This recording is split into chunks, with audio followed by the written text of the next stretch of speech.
कहानी के पार्ट 2 में हमने देखा था कि काजल लिली के थप्पड़ों की वजह से बेहोश हो जाती है। अब डॉक्टर आकर काजल को चेक करते हैं।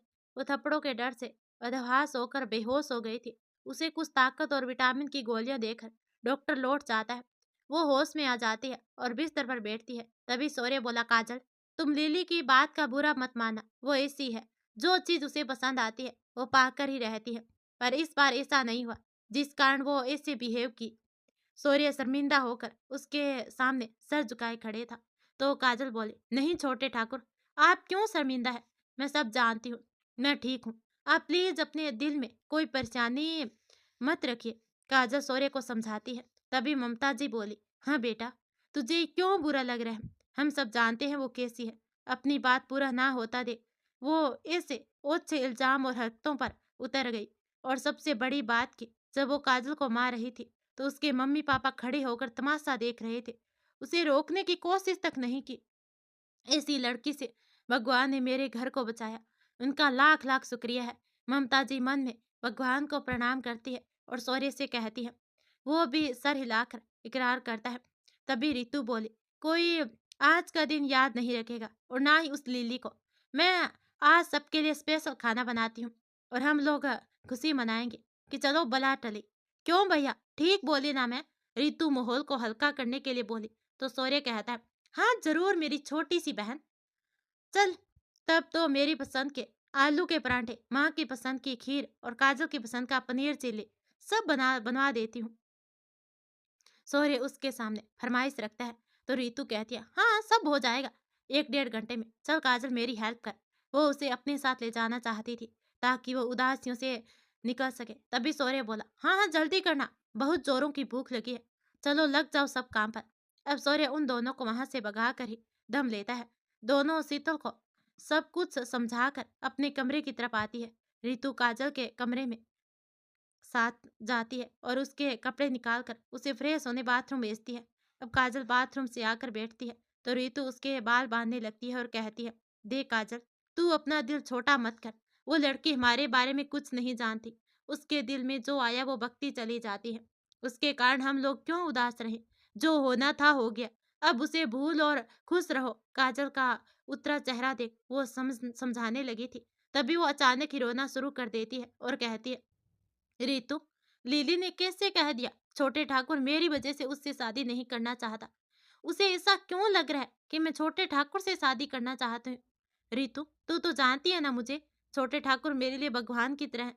मैं उनके बारे में ऐसा कैसे सोच सकती हूँ? और फिर मेरी कोई हैसियत भी नहीं। वो तो तुम लोगों का दिल इतना बड़ा है जो मुझ जैसी अनाथ को अपने घर में रखे हो। मैं अपनी औकात नहीं भूली हूँ। काजल बोलते हुए रोती रहती है। उसे काजल में आनंद के द्वारा की गई बदतमीजी की कोशिश भी याद आ जाती है और लिली द्वारा ब्लैकमेल करना भी। दोनों दोनों घटना याद कर वो खूब रोती है। तभी सौर्य जो उन दोनों को खाने का बुलाने का आ रहा था, काजल की बात सुनकर बाहर ही रुक जाता है। वो वापस हो जाता है और शीतल को भेज देता है बुलाने। वो सोचने लगता है, इस पर लिली की हरकतों का बहुत असर हो गया है। इसे कुछ समय लगेगा इस घटना में उभरने में। तभी रितु कहती है, देख काजल, अब पागल बेवकूफों की बातों पर आंसू बहाएगी।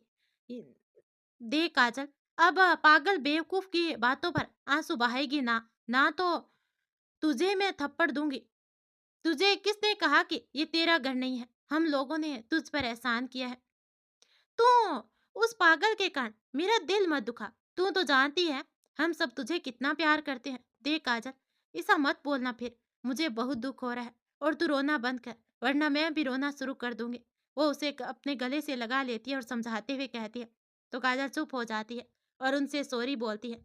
अब शीतल उन दोनों को बुलाने आ रही थी। अब शीतल उन दोनों को बुलाने आ गई थी तो दोनों उठकर खाने चली जाती है। दूसरे दिन सूर्य उन दोनों को काजल से आते वक्त मार्केट ले जाता है और कपड़े, मेकअप के सामान और भी जो उन्हें चाहिए सब दिलाता है। माँ के लिए भी साड़ी खरीदता है। वहां से वो उनको रेस्टोरेंट लेकर जाता है जहाँ वो लोग चाइनीज फूड खाते हैं। बाहर निकलते समय दोनों बहुत खुश थी और काजल भी रात हुए घटना को भूल चुकी थी। रितु अपनी आइसक्रीम लेकर गाड़ी में बैठ चुकी थी और काजल सूर्य के साथ खड़ी आइसक्रीम ले रही थी। तभी आनंद अपने दो दोस्तों के साथ आ गया और काजल का हाथ पकड़कर खींचते हुए ले जाने लगता है। तो वह कहती है, छोड़ो मुझे, वो अपना हाथ झटक कर उसे थप्पड़ मारना चाहती है, पर वो फिर से उसका हाथ पकड़ लेता है और कहता है, "इस बार नहीं रानी, इस बार मेरी बारी है। मैं तुम्हें सज़ा इस बार इस बार मेरी बारी है तुम्हें सज़ा देने की। तुमने मुझे मारा था ना, अब तुम्हें बताता हूँ।" मैं वो उसका चेहरा पकड़कर अपने पास लाने की कोशिश करता है। तभी सूर्य का ज़ोरदार गुस्सा उसे लगता है और कहता है, "काजल, तुम अंदर बैठो, मैं इससे निपटता हूँ।" वो काजल से चिल्लाकर कहता है। उसकी ज़ोरदार आवाज़ से डर से दरवाज़ा खोलती है और वहीं खड़ी रहती है। तभी सौर्य फिर से कहता है, "तुमने सुना नहीं, अंदर बैठो।" एक हाथ से आनंद को मारता उससे कहता है। उसका चेहरा लाल हो चुका था। वो झट से अंदर बैठ जाती है और दरवाजा बंद करके रोने लगती है। तभी सौर्य जोर जोर से चिल्लाते हुए कहता है, "तू कमीने सुधरेगा नहीं। पिछली बार इसके साथ बदतमीजी करने के कारण तुझे कॉलेज से निकलवा दिया था। पुलिस ने तुझे चेतावनी देकर छोड़ा था ना, फिर भी तू इसके पीछे आया। इस बार तू नहीं बचेगा।" कहकर उसे लात गुस्सों से मारने लगता है। उसके दोनों दोस्त उसे बचाने के लिए शौर्य से छुड़ाते हैं, पर तब तक उनके मुँह खून निकल जाता है। शौर्य लंदन में कराटे चैंपियन रह चुका था, इसलिए उसके लिए अकेला ही काफ़ी था। और इधर काजल डर-डर कर थर-थरा रही थी कि अब क्या होगा। रितु भी अपनी आइसक्रीम फेंक कर रोने जैसी हो चुकी थी, तो वो काजल को दिलासा दे रही थी, "काजल, रो मत, भैया कराटे चैंपियन रह चुके हैं। वो लोग उनका कुछ नहीं बिगाड़ सकते।" तभी वो रोते-रोते बोलती है, "मैंने तुमसे कहा था ना कि छोटे ठाकुर को आनंद के बारे में मत बताना। फिर तुम क्यों बोली उनको?" वो उससे नाराज़ थी, तो रितु बोली, "अरे! मैं तो खुद परेशान हूँ सोचकर कि भैया को कैसे पता चला और तू मुझ पर शक कर रही है। मैंने नहीं बताया है भैया को, मेरा यकीन करो काजल।" वो उसके हाथों को पकड़कर कहती है। काजल और रितु दोनों सोच में पड़ जाते हैं कि शौर्य को कैसे पता चला। अब आनंद के दोस्त उसे किसी तरह खींच कर छुड़ाते हैं और उसे लेकर वहीं खड़ी गाड़ी में डालकर तेजी से भागते हैं। शौर्य पुलिस इंस्पेक्टर को कॉल करता है, "हेलो राजन।" तभी सामने से आवाज आई, "हाँ बोलो शौर्य, कैसा है तू? बड़े दिनों के बाद फोन किया है।" तो शौर्य कहता है, "क्या बताऊं यार, आज फिर वो कमीना आनंद मेरी कलीग के साथ बदतमीजी करने आया था। आज तो मैंने उसे खूब मारा है।" वो गुस्से से बोला, "राजन उसका दोस्त था।"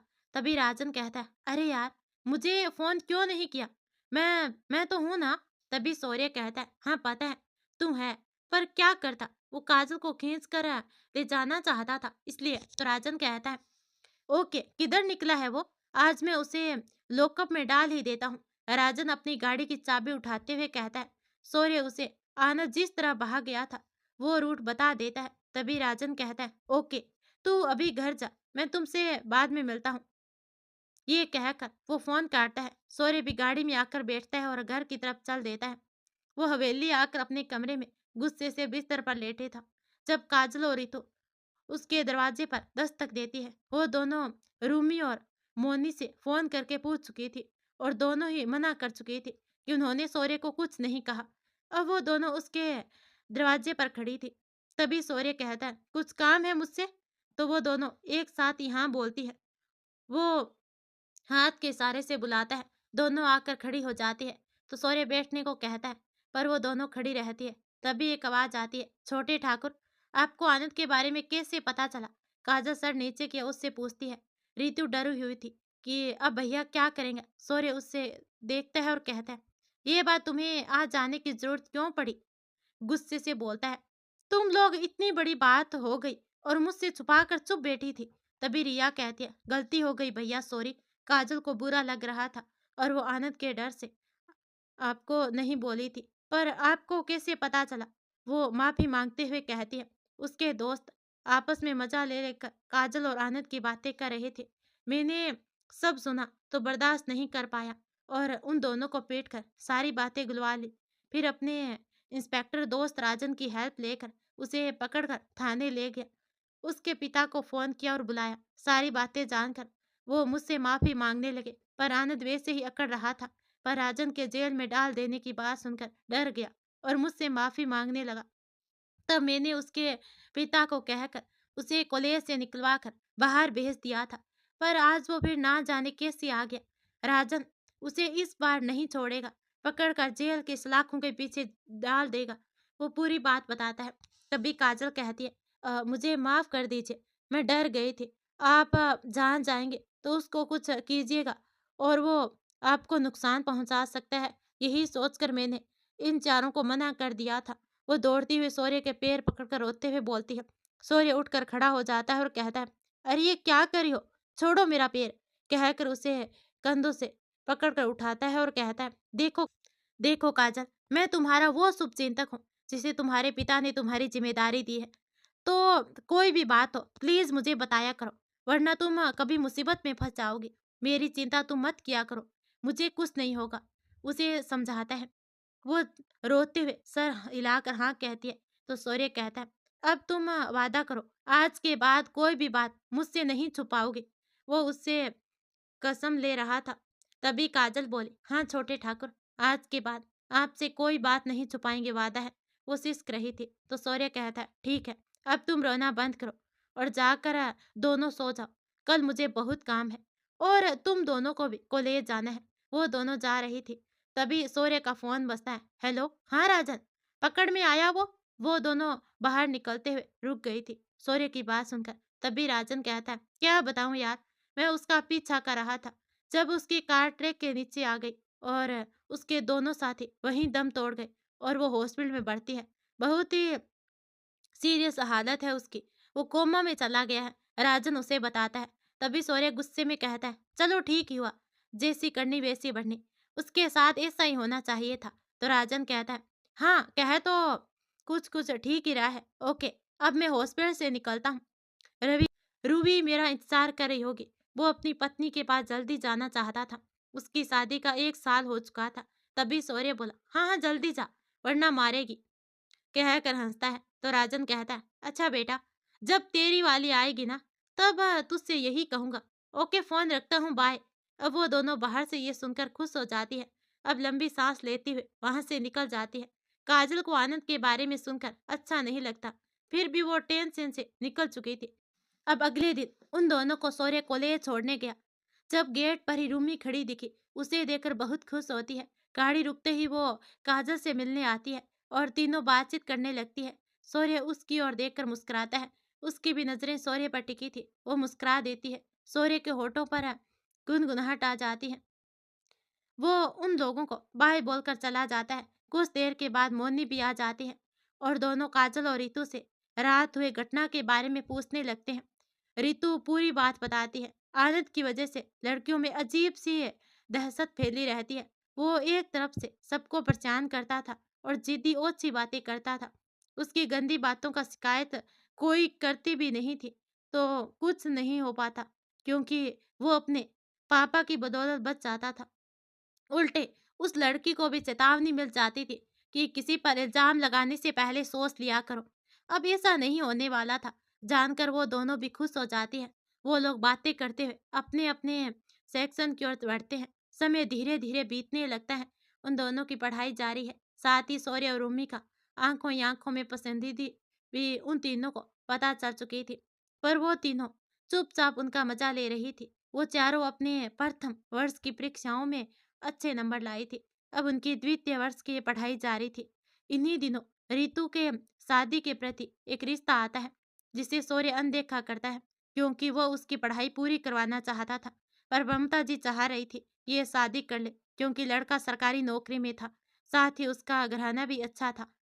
लड़का बहुत ही सुंदर था और उसका आचरण काफ़ी अच्छा था। वो लोग एक बार आकर ममता जी से बातचीत कर चुके थे, इसलिए वो इस रिश्ते से खुश थी। शौर्य को समझाती है कि रितु के रितु के शादी के बाद पढ़ाई पूरी कर लेगी। इतने अच्छे रिश्ते को ठुकराना ठीक नहीं है। रितु को भी कुछ ज़्यादा परेशानी नहीं थी, यानी उसकी भी इन साथी की शादी हो जाए। अब शौर्य काजल से रितु की मर्जी पूछने को बोलता है और वो खुशी से हाँ कर देती है। अब वो भी शादी के लिए तैयार हो जाता है और जाकर लड़के वालों से मिलता है। सब कुछ अच्छा था। लड़का 2 भाई 1 बहन थे। बहन की शादी हो चुकी थी और ये बड़ा भाई था मोहित। मोहित ने रितु को मेले में देखा था और वो उसे बहुत पसंद थी, इसलिए वो उससे शादी करने के लिए बेचैन था। शौर्य पूरी तसल्ली के बाद शादी तय कर देता है और सब शादी की तैयारी में लग जाते हैं, क्योंकि उन लोगों को जल्दी ही शादी करनी थी। कुछ दिनों में काजल को लगता है कि उसे क्लास में आया नया लड़का प्रिंस उसे चोरी-चोरी देखता रहता है। पहले तो वो इसे इग्नोर करती है, पर बाद में इसका पूरा यकीन हो जाता है। वो किसी कॉलेज से ट्रांसफ़र करा कर आया था। पढ़ाई में अच्छा था, पढ़ाई में काफ़ी अच्छा था और सबको अपनी बातों से प्रभावित कर लेता था। सारे टीचर उसकी तारीफ़ करते थे। लड़कियाँ तो उसके पीछे पागल सी रहती थी क्योंकि वो काफ़ी स्मार्ट और आकर्षण था। पूरी क्लास की लड़कियाँ उसकी दोस्ती करने की कोशिश में रहती थी, पर काजल तो इन सब बातों में कोई मतलब नहीं था। पर जब कभी उसकी नज़रें प्रिंस से टकराती, तो काजल को उसमें अपने लिए प्यार नज़र आता। उसे समझ नहीं आता कि जब इतनी सारी सुंदर-सुंदर लड़कियों से उसकी दोस्ती है, तो वो उसे क्यों प्यार भरी नज़रों से देखता है। उस दिन कॉलेज में वो अकेली थी। मोनी की तबीयत खराब हो चुकी थी। रितु को अपनी शादी की शॉपिंग करनी थी, पर काजल का आज क्लास अटेंड करना ज़रूरी था। इसलिए रितु फ़ोन करके रूमी को आने को बोलती है और वो तैयार हो जाती है। शौर्य जब काजल को कॉलेज छोड़ता है, तो रूमी उसके साथ चली जाती है। शौर्य उसे अपने इतने पास पाकर बहुत खुश था। आपकी पढ़ाई कैसी चल रही है? वो रास्ते में रूमी से पूछता है। जी, अच्छी चल रही है। वो धीरे से जवाब देती है। तो शौर्य बोला, आपके घर में कौन-कौन है? शौर्य आज पहली बार उसके साथ अकेले में था, इसलिए सारी बात करना चाहता था। वो सारी बात बताती है। पूरे रास्ते वो दोनों बातचीत करते रहते हैं। हवेली में गाड़ी रुकते ही रितु अपना बैग लिए तैयार होकर आ जाती है। वो तीनों बाजार निकल जाती है। शौर्य चाहता था रूमी उसकी माँ से मिले, पर रितु की जल्दबाजी में वापसी पर छोड़ देता है। कॉलेज अब रूमी काजल और रितु के साथ उसके घर कभी-कभी आने लगी थी। ममता जी को भी वो अच्छी लगती थी। आज ममता जी घर पर ही दूसरे काम में व्यस्त थी। वो उन लोगों के साथ बाजार नहीं जा सकी। शादी नजदीक थी तो बहुत सारी तैयारियां बाकी थी। आज लंच टाइम में काजल कैंप्स के किनारे लगे पेड़ के नीचे बैठकर अपनी किताबें देख रही थी। अगले पीरियड में उसे अपना परफॉर्मेंस देना था। पिछले बेंच के एक छात्र का विदाई समारोह होने वाला था, जिसमें सभी को हिस्सा लेना पड़ा था। काजल को एक कविता सुनानी थी, वो उसे देख ही रही थी। घर में रितु उसे पढ़ने नहीं देती थी। उसकी मोहित से फ़ोन पर बातें होने लगती थी। वो अपनी बेताबियों का इज़हार करता था, जिसे रितु हरदम काजल को सुनाती थी और बाकी टाइम में शादी की तैयारियां करवाती। इसीलिए वो थोड़ी नर्वस थी कि अच्छे से कर पाएगी या नहीं। तभी एक आवाज़ आती है, सब हॉल में अपनी प्रैक्टिस करे हैं, तो आप यहाँ अकेली बैठी क्या करे है? प्रिंस वहीं पास में आकर बैठता है। काजल से बोला। काजल ने कहा, मैं भी अपनी प्रैक्टिस ही कर रही हूँ, पर आप यहाँ क्या करे हैं? तो वो तुन कर बोलती है। तो प्रिंस कहता है, बस यूं ही टहल रहा था, तो आपको देखकर चला आया। वो टालता सा बोला, वैसे आपकी आवाज़ बहुत अच्छी है, बिल्कुल कोयल की तरह मीठी। वो उसकी बड़ाई करता हुआ बोला। तो काजल कहती है, जी शुक्रिया। तभी प्रिंस कहता है, बोला भी तो इतना कम। अरे भाई, पहली बार हम लोग बात कर रहे हैं, तो कुछ ज्यादा करना चाहिए ना। वो मूड ऑफ सा बोला। तो काजल उसकी तरफ देखते ही जोर से हंस देती है। उसकी शक्ल ही ऐसी बनी हुई थी। तभी काजल कहती है, ज्यादा बातें फिर कभी, अभी मुझे ये याद करनी है। आप तब तक दूसरों से बात कीजिए। कहकर वो याद करने में लग जाती है। तो प्रिंस कहता है, लाइए मैं याद करा देता हूँ। कहते हुए कॉपी उसके हाथ से ले लेता है। हाँ चलो, अब बोलो, मैं सुनता हूँ इससे। आपको जल्दी याद होगी। वो कॉपी चेहरे के पास रख चुका था सुनने के लिए। काजल को उसकी इस हरकत पर गुस्सा आ जाता है और वो ना जाने क्यों उसे कविता सुनाने लगती है। वो बहुत खास है, वो मेरे पास है, वो बहुत खास है, वो मेरे पास है, वो जो मेरा कोई नहीं, फिर भी सबसे अपना है। तभी प्रिंस कहता, वाओ, वेरी इंटरेस्टिंग, बहुत अच्छा बोलती हैं आप। आपको तो तैयारी पूरी हो गई है, पर मेरी अभी अधूरी है। क्या आप मेरी मदद करेगी? वो उसकी तारीफ करता है और पूछता है। वो ना चाहते हुए भी हाँ में गर्दन हिला देती है। वो चट से उसके कदमों में बैठ जाता है और उसका हाथ पकड़कर कहता है, मैं आपसे बहुत प्यार करता हूँ। क्या आप मुझसे शादी करेंगे? बहुत ही रोशन निगाहों से बोलता है। तभी काजल कहती है, ये क्या बेहूदी है, मुझे इस तरह के ड्रामे पसंद नहीं है। वो अपना हाथ छुड़ाकर गुस्से से बिपड़ती है, पैर पटकते हुए जाने लगती है। वो उसके आगे दौड़कर आता है। सॉरी सॉरी, पर आपको बुरा क्यों लग रहा है? मैं तो प्रैक्टिस कर रहा हूँ ना, वो मासूमियत से कह रहा था। वो चलते चलते रुक कर उसका मुंह देखने लगती है। उसका मासूम चेहरा उसकी बातों की सच्चाई गवाह देता है। तभी काजल बोले, प्लीज आप किसी और से करवा लीजिए प्रैक्टिस, मुझसे ये नहीं हो पाएगा। कहकर वो क्लास में चली जाती है। तो वो गुस्से से दांत पीसते हुए वहां से अपनी बाइक लेकर चला जाता है। उसकी गाड़ी एक आलीशान घर के आगे रुकती है। वो गाड़ी उसके पोर्चे में लगाता है जहाँ 2-3 कार खड़ी थी। मेन गेट पर खड़े गेट कीपर से कुछ पूछता है। वो अंदर जाता है, सीढ़ियों से चलकर कमरे में घुसता है और बेड पर लेटे इंसान की ओर देखता है। वो आदमी मशीनों के बीच जकड़ा सा था और लाश की तरह पड़ा था। वहीं पर नर्स खड़ी थी, जिसे वो हाथ के इशारों से बाहर जाने को बोलता है। वो चली जाती है। तभी वो पास कुर्सी घसीट कर बैठता हुआ कहता है, मैं तुम्हारा ये हाल करने वाली को छोड़ूंगा नहीं भाई, उसके तुम्हारे कदमों में लाकर बिछा दूंगा।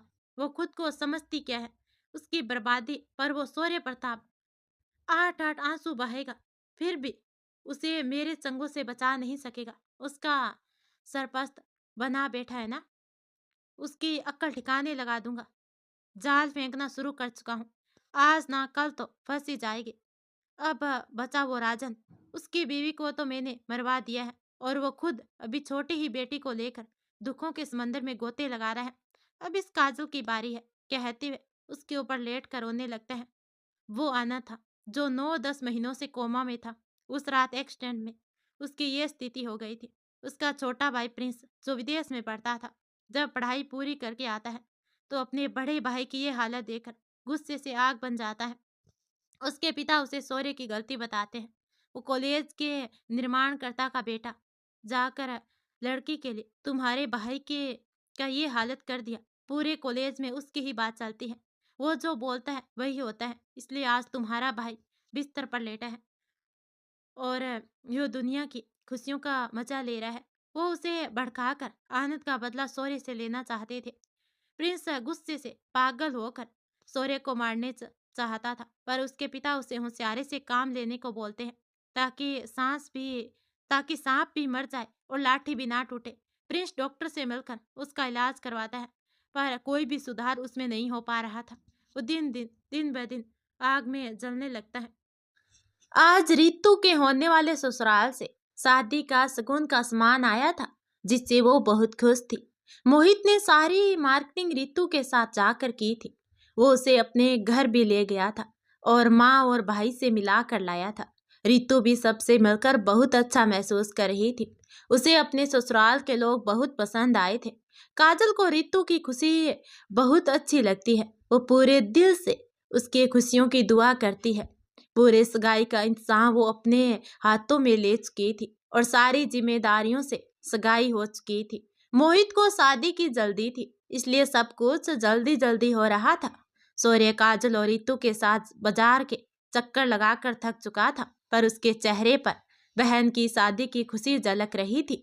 और इधर कांस्टेबल राजन अपनी पत्नी रुचि की मृत्यु के बाद बहुत दिनों तक अपने दुख में डूबा रहा।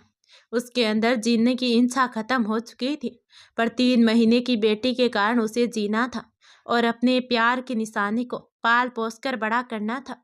उसने रुचि से मरते वक्त वादा किया था कि वो अपनी बेटी गीतू का जी जान से बढ़कर ख्याल रखेगा। इस मुसीबत के समय में शौर्य और उसके परिवार वालों ने उसकी बहुत ही सहायता की थी। बच्ची को संभालने की जिम्मेदारी ममता जी और काजल ने उठा ली थी। वो दोनों गीतू से बहुत प्यार करने लगी थी और शौर्य भी छोटी बच्ची के घर में आने से बहुत खुश रहता था। राजा रोज गीतू को ऑफिस जाते वक्त ममता जी के पास छोड़ जाता था, जो पूरी तरह उनकी ही जिद्दी थी। क्योंकि बच्ची अभी बहुत छोटी थी तो उसका बहुत ख्याल रखना पड़ता था।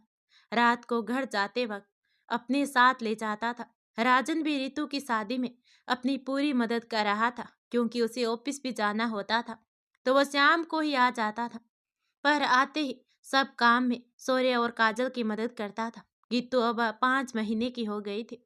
वो गोल मटोल छोटी सी बारबी डोल जैसी थी। जो भी उसे देखता उसे गोद में लेने के लिए मचल उठता था। काजल सारा दिन उसे गोद में लिए सारा काम निपटाती थी। राजन उसके गीतू के ख्याल रखते देखकर बहुत खुश था। दिल से उसका आभारी था। अब हल्दी और मेहंदी का फंक्शन हो गया था और आज शादी थी। शाम को बारात आने वाली थी। सौर्य काजल और राजन बहुत बिजी थे। ममता जी रीतू के सामानों की पूरी व्यवस्था कर रही थी और काजल कभी रसोइयों के पास तो कभी रीतू के बुलाने पर दौड़ती। उसके पास जाती, साथ ही मेहमान का भी ख्याल रखती थी। शादी में रूमी और मोनी भी आई थी। रूमी पर्पल और लाल साड़ी पहनकर सौर्य के दिल की धड़कनें बढ़ा चुकी थी। वो काम के बीच में जब भी उसे नजर आती तो उसके होठों पर गुनगुनाहट आ जाती। राजन को कुछ कुछ आभास हो चुका था सौर्य की पसंद का, इसलिए वो उसे छेड़ने लगता था। अब 10 बजे बारात आई। मोहित कार से उतरकर सौर्य की हवेली में प्रवेश करता है। ममता जी आरती उतार कर उसे अंदर लाती है। वो लाल शेरवानी में जच रहा था। स्टेज पर रितु मैरून दुल्हन के जोड़े में उसका इंतजार कर रही थी। वरमाला के वक्त खूब मस्ती मजाक चलता है और इन सब रस्मों में काजल, रूमी, मछली, सौर्य और राजन जमकर हुल्ला मचाते हैं। सारी रस्मों को पूरी तरह से करते हुए रितु की शादी खुशी खुशी मोहित से हो जाती है और सुबह वो अपने पति के साथ ससुराल विदा हो जाती है। उसके विदाई के बाद ममता जी और काजल बहुत रोती है। काजल तो उसको अपनी छोटी बहन जैसा प्यार करती थी। वो भले दिल से उसकी और मोहित की खुशियों की दुआ करती है। शादी खत्म होने के बाद घर से सारे मेहमान चले गए थे। उतनी बड़ी हवेली में काजल को बिल्कुल अच्छा नहीं लग रहा था। वो तो गीतू थी जिसके साथ खेल कर वो कुछ संभल जाती थी, वरना गीत रीतू के बिना उसे खाना भी अच्छा नहीं लगता था। बहुत दिनों के बाद काजल कॉलेज आई थी। प्रिंस उसके ही आने का इंतजार कर रहा था। उसे सौर्य की कार से उतरते देख उसकी आंखों में खून उतर आता है। वो उसके जाते ही काजल के पास जाता है। कैसी हैं आप? इतने दिन कहाँ थी? आपकी सहेली जो साथ आती थी वो क्यों नहीं आई? एक ही सुर में वो सारी बात जानना चाहता था। काजल उसके सवालों की बौछार से चिढ़ जाती है। आपको क्यों बताऊं? कोई बात है? कहकर वो क्लास की तरफ जाने लगती है। वो पीछे से दौड़कर आता है और बोलता है, मुझे आपसे मिलना था, हाँ, इसलिए पूछ रहा हूँ। प्लीज बताइए ना, आपको कोई प्रॉब्लम तो नहीं है? वो बेशर्म सा उसके पीछे चलता हुआ पूछे जा रहा था। तभी एक आवाज आई, ओए काजल, कहाँ रह गई थी? मैं तुझे पूरे कॉलेज में ढूंढ कर यहाँ आई हूँ। रूमी और मिनी उसे देखकर चिल्लाती है। उन दोनों को देखकर प्रिंस वहां से मुड़कर अपने क्लास में चला जाता है। तभी काजल कहती है, क्या बताऊं तुम दोनों को, मेरा रितु के बिना मन नहीं लगता है। वो तो हनीमून मनाने कश्मीर चली गई है। आएगी तब बढ़ने के बारे में सोचेगी। वो सच में रितु को बहुत याद कर रही थी। तभी वो दोनों सहेलियां कहती है, हाँ काजल, हम दोनों को भी वो बहुत याद आ रही है। पर छोड़ना, वो खुश है, हमारे लिए काफी है। हम लोग अपनी पढ़ाई का ध्यान देते हैं। द्वितीय वर्ष की परीक्षा नजदीक आ रही है, अभी पढ़ाई करना जरूरी है। रूमी उसको समझाती है। चलो, क्लास की घंटी बज चुकी है, बाय काजल। मोनी उसे बाय कहती है और आर्ट्स रूमी के साथ आर्ट सेक्शन की तरफ चली जाती है। काजल भी अपने सेक्शन की तरफ विदा हो जाती है। लंच के वक्त वो कैंटीन में बैठी रूमी और मोनी का इंतजार कर रही थी। एकाध छात्र बैठकर खा रहे थे कि आनंद का दोनों दोस्त उसके अगल बगल के कुर्सी पर आकर बैठ जाता है। वो उठकर जाने लगती है तो उनमें से सुनील उसका हाथ पकड़ लेता है और कहता है, हेलो काजल भाभी, आनंद भाई को तो तुमने कोमा में पहुंचा दिया है, पर हम तो है ना यहाँ, कुछ देर हमसे भी तो बात करो। वो बहुत ही बेकार लहजे में उससे कहता है तो काजल अपना हाथ छुड़ाने लगती है और कहती है, सुनील, मेरा हाथ छोड़ो, प्रिंसिपल से शिकायत कर दूंगी, कॉलेज से निकाल दिए जाओगे तुम दोनों। वो गुस्से से बोलती है। तभी वो कहता है, अरे भाभी जी, क्यों गुस्सा कर रही है? अब यहाँ ही आप तो चलो अपने देवरों को समोसा खिलाओ। मुन्ना उसके गुस्से को इग्नोर करता अपनी बत्ती से दिखाता बोला, छोड़ो मुझे। वो जोर से चिल्लाती है और खींचने लगती है।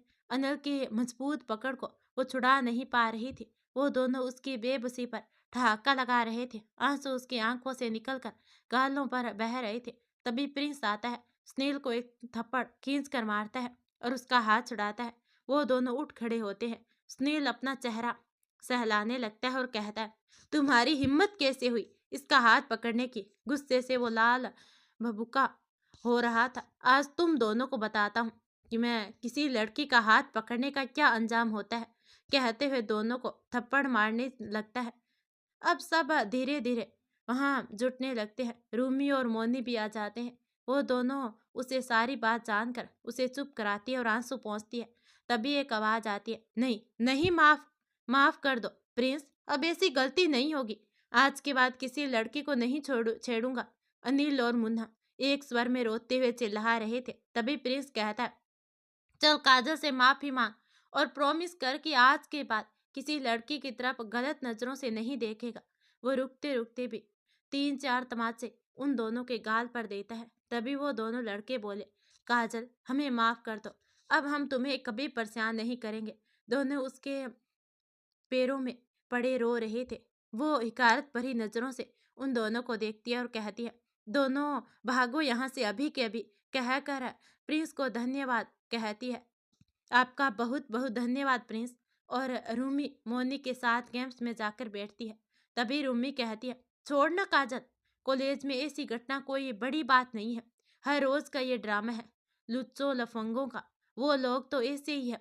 आज पिटाई के कारण माफी मांग ले और फिर कल वही करेंगे। रूमी उसे समझाते हुए कहती है। तो काजल बोली, हाँ पर वो लड़का क्या नाम था? सोचते हुए, हाँ प्रिंस, बहुत अच्छा है, उसने अच्छा सबक सिखाया उन दोनों इडियट को। मोनी उससे पूछती है, तुम्हारे क्लास में है क्या? काजल कहती है, हाँ, कहीं से ट्रांसफर करा कर यहाँ आया है, नेचर का अच्छा है, सबकी मदद करता है। वो पूरी बात बताती है। मोनी, रूमी, चल कोई नहीं, सब ठीक है, क्लास चलते हैं, हमारी एक इम्पोर्टेंट क्लास है। कहकर मोनी और रूमी उठती है। तभी काजल कहती है, ठीक है मैं यहीं बैठती हूँ, अब क्लास अटेंड करने का दिल नहीं करता। कहकर उन दोनों को बाय बोलती है। वो लोग भी बाय बोलकर क्लास चली जाती है। तभी प्रिंस आता है और कहता है, आप कब तक अकेली बैठी शौक मनाती रहेगी? काजल सर उठाकर उसे देखती है। मासूम सा चेहरे वाला प्रिंस आज उसे अच्छा लग रहा था। वो उसे अपने दिल के बेहद करीब आती है तो काजल कहती है, शौक नहीं मना रही हूँ, बस दिल नहीं किया क्लास अटेंड करने का। पर आप यहाँ क्या करे हैं? वो उल्टा उसे देखकर सवाल पूछ रही थी। तभी प्रिंस कहता है, सच बोलो। उसके जवाब पर वो उसे देखने लगती है। तभी वो कहता है, मैं आपको ही ढूंढ रहा हूँ, मुझे लगा आप कहीं रो रही होगी इसलिए आया था। वो सच बताते हुए कहता है। तो काजल कहती है, आपका एक बार फिर से धन्यवाद कि आपने उससे मेरा पीछा छुड़ाया प्रिंस जी। वो उसकी दिल से आभारी थी। तभी प्रिंस कहता है, आपके मुंह से अपना नाम मुझे बहुत अच्छा लग रहा है काजल, आप मुझे नाम से ही बुलाया कीजिए। वो धीरे से मुस्कुराकर बोलता है। तभी प्यून आकर उसे सूर्य की आने की जानकारी देता है। वो उसे फोन कर दी थी आकर ले जाने के लिए। अब वो कहती है, ठीक है प्रिंस, मैं चलती हूँ अभी, फिर बात करते हैं, बाय। कहकर उसकी आंखों में देकर चल देती है। तभी प्रिंस कहता है, मुझे आपसे जरूरी बात करनी है, कल आना जरूर आप काजल। वो पीछे से जाती काजल को चिल्लाकर बोलता है। तो काजल मुस्कुराकर चली जाती है। और इधर रितु कश्मीर में खूब घूम घूम फिर कर 10 दिनों के बाद वापस आई थी। आज वो माँ से मिलने आई थी। सबसे मिलकर वो काजल के कमरे में आती है और कहती है, कैसी है तू काजल? वो उसे लिपट कर खुशी से पूछती है। तो काजल कहती है, ठीक हूँ मैं, तुम कैसी हो और जीजा जी कैसे हैं? वो भी आए हैं ना? वो लेटी हुई पढ़ रही थी जब रीतु उसके कमरे में आई थी। तभी रीतु कहती है, अरे अरे रुक रुक, तू तो तूफान मेल एक्सप्रेशन की तरह भागने लगी। क्या बात है, बड़ी जीजू के बारे में जानना चाहती है? तेरी भी शादी करवा दूं क्या? कोई तेरी नजर में है तो मुझे बता ना। वो उसे छेड़ने के मूड में आ गई थी। तभी काजल कहती है, दत्त तुम भी ना, शर्मा कर बोलती है। उसकी आंखों में प्रिंस का चेहरा चनाक से आ जाता है। मेरी छोड़, अपनी बता, कहाँ है जीजा जी? उसके गाल शर्म से लाल हो रहे थे। तभी रीतू कहती है, अभी तो मुझे यहाँ छोड़कर ओपी चले गए हैं, शाम में मुझे लेने आएंगे। वो मुस्कुरा कर बोलती है। काजल कहती है, अच्छा सर, मुझे फोटो दिखा, कहाँ कहाँ घूमी तू? काजल उसके फोन छीन कर बोली। तो रितु कहती है, अरे रुक ना, दिखाती हूँ। वो दोनों बातचीत में मगन हो गई। ममता जी रात के खाने पर विशेष तैयारी करवाने में लगी थी और सौर्य बाजार से रितु और मोहित के लिए गिफ्ट्स लाने के लिए निकला हुआ था। रात में राजन अपनी बेटी को लेने आया था तो खाने में काजल ने उसे भी आग्रह करके शामिल कर लिया। मोहित सबसे बहुत ही घुल मिल जाता है। उसे शांत, व्यवहारिक और आकर्षण व्यक्तित्व की काजल बहुत अच्छी लगती है। उसका सबको प्यार और आदर से बात करना उसे बहुत ही प्रभावित करता है। खाने के बाद मोहित रितु से चलने को बोलता है। चलो रितु, मम्मी इंतजार कर रही होगी। तभी शौर्य कहता है, रुकिए थोड़ा सा काजल, वो सामान लेकर आओ। शौर्य उससे कहता है। वो गीतू को राजन के गोद में थमाकर ऊपर जाती है। काजल बहुत अच्छी लड़की है। ऐसी लड़की किस्मत वाले के नसीब में होती है। वो जब उन दोनों को दिए जाने वाले उपहार लेने जाती है, तब मोहित शौर्य से कहता है। तभी ममता जी कहती है, हाँ बेटा, काजल सच में बहुत अच्छी लड़की है। पूरे घर की जिम्मेदारी ले ली है और इस छोटी सी बच्ची को तो माँ के जैसा प्यार करती है। ममता जी मोहित से कहती है। तभी काजल आ गई और बोली, ये लीजिए, सारा सामान पैक कर दिए है मैं। वो सारा गिफ्ट्स लाकर टेबल पर रखती है। सूर्य बहादुर को बुलाकर सारा सामान मोहित की गाड़ी में रखवा देता है। फिर रितु और मोहित सबका आशीर्वाद लेकर चले जाते हैं। राजन ममता जी की बातों को याद करती है। बच्ची को माँ जैसा प्यार करती है। उसकी ओर बहुत ही गौर से देखता है। वो उससे गीतू को लेकर प्यार कर रही थी। उसके दिल में एक ख्याल आता है, अगर काजल रुचि की जगह ले लेती तो कैसा रहेगा। तभी शौर्य बोलता है, यार रात ज्यादा हो गई है, तुम भी यहीं रह जा आजाद। शौर्य की आवाज पर उसका ध्यान भंग होता है। अब ममता जी भी बोलती है और काजल भी बोल देती है, हाँ आप यहीं रुक जाइए, ये गुड़िया आज मेरे पास सोएगी। रहेगी ना गुड़िया, बोल, कहकर उसे लेकर अपने कमरे में चली जाती है। राजन के पास हाँ के सिवा कोई जवाब नहीं था और इधर उस कमरे में दो लोग बैठकर ड्रिंक कर रहे थे। बेड पर आनंद लेटा हुआ था। कुछ देर के बाद वहां प्रिंस आता है और कहता है, यारो माफ कर दो मुझे, मैंने तुम दोनों पर हाथ उठाया। उन दोनों के आगे हाथ जोड़कर कहता है, जो सुनील और मुन्ना थे। तभी वो कहता है, ऐसा मत बोल प्रिंस, उसके कारण आज हमारा दोस्त बेड पर लेटा है। मेरा भाई होश से बेगाना है और वो खुश रहे, ये नहीं हो सकता। तू उसे प्यार के जाल में फंसाकर तू उसे प्यार के जाल में फंसाए, इस कारण हम दोनों ने उसे छेड़ा और ये हमारी मिली भक्ति। उसे जल्द से जल्द भाई के पास लाना होगा। डॉक्टर ने कहा है ना कि जिससे आनंद प्यार करता है उसे इसकी आंखों के सामने रखिए तो ये कोमा से बाहर आ जाएगा और धीरे धीरे ठीक हो जाएगा। मुन्ना प्रिंस से कहता है। तभी प्रिंस कहता है, मैं ये काम को शुरू कर चुका हूँ। आज की पार्टी मेरी छोटी सी जीत के लिए चेयर्स, कहकर प्रिंस उन दोनों के गिलास से गिलास टकराता है और ड्रिंक करने लगता है और वो दोनों भी साथ देते हैं। अब कॉलेज में आते जाते प्रिंस और काजल की बात होती रहती है। वो धीरे धीरे उसे पसंद करने लगी थी, पर उसे पता नहीं था कि वो बहेलिया है जो उस पर जाल फेंक रहा है और वो उसमें फंसती जा रही है। अब आगे क्या होगा? क्या काजल सच में प्रिंस के जाल में फंस जाएगी या फिर राजन से शादी करके, जैसा कि राजन सोच रहा था कि वो मेरी पत्नी की जगह ले ले? ये जानने के लिए कहानी का 4 पार्ट जरूर देखना। अगर आपको अगर आप चाहते हैं कि कहानी आते ही आपको पता चल जाए तो आप चैनल को सब्सक्राइब करके घंटी वाला बटन जरूर दबा देना। धन्यवाद।